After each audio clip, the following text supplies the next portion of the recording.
আজি যেহেতু ৰবিবাৰ উপলক্ষে মই সোণাপুৰস্থিত যিখন আমাৰ প্ৰাণপ্ৰিয় শিল্পী জুবিন গাৰ্গৰ সমাধিস্থল আছে ইয়ালৈ মই চাবলৈ আহিলোঁ। আৰু আজি ৰবিবাৰৰ দিনটোত ইমান লাখ লাখ মানুহৰ সমাগম দেখা পাইছোঁ। বিশ্বাস কৰিব নোৱাৰা মানুহৰ ভিৰ। এফালে সন্মুখত আমাৰ যোনখিনি সমাধিস্থল আছে এনেকৈ ৰখা হৈছে, ভিতৰত যাব দিয়া হোৱা নাই। লগতে এফালে শ্ৰদ্ধাঞ্জলি দিয়াৰ কাৰণে হাজাৰ হাজাৰ মানুহ ৰখি আছে। এফালে যাব নোৱাৰি, যিহেতু যাব গ'লেও লাইন পাতি শাৰী পাতি থাকিব লাগে। তো এনেকৈ অহৰহ NCCৰ মানুহ, পুলিচৰ মানুহ চবেই ডিউটিত কৰ্মৰত হৈ আছে। চবেই বহুত কষ্ট কৰি আছে। গতিকে খুবেই দুখ লগা পৰিৱেশ, যদিও নিজকে আহি বহুত ভাল লাগিছে। এয়া হ'ল আজিৰ ৰবিবাৰৰ পৰিস্থিতি। হাজাৰ হাজাৰ লাখ লাখ মানুহ এফালে সমাগম হৈছে, মই দেখাব লৈছোঁ।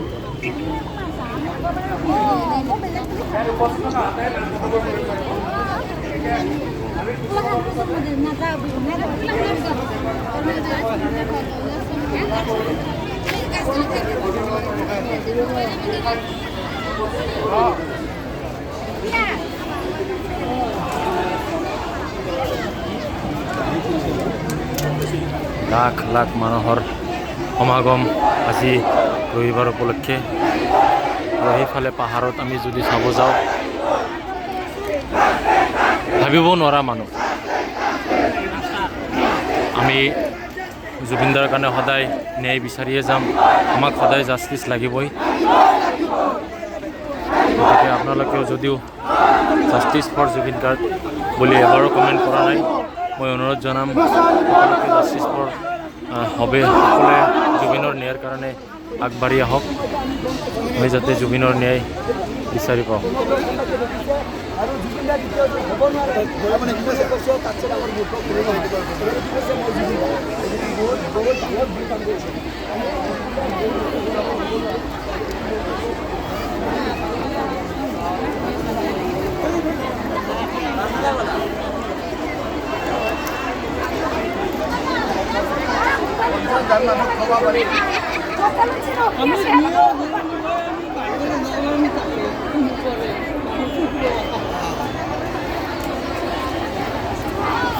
লাখ লাখ মানুহৰ সমাগম হৈছে ইয়াতে।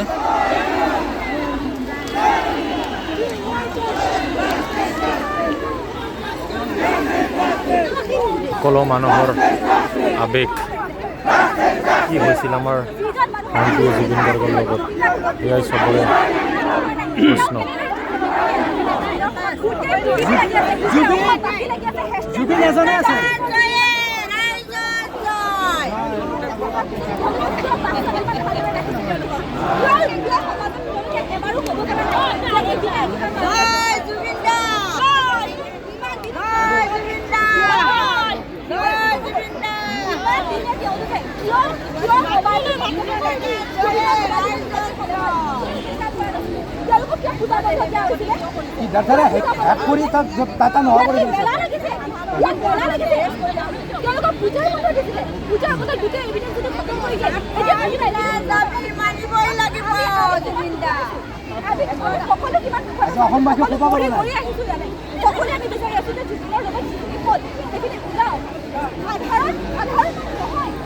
এয়াই ৰাইজৰ আৱেগ। আমাৰ জুবিনৰ লগত কি হৈছিল এটাই প্ৰশ্ন, এয়াই প্ৰশ্নৰ উত্তৰ ল'বৰ কাৰণে সকলো মানুহ ওলাই আহিছে জুবিনৰ সমাধি ক্ষেত্ৰলৈ। সকলো ধৰণৰ মানুহ আমাৰ ইয়ালৈ ওলাই আহিছে।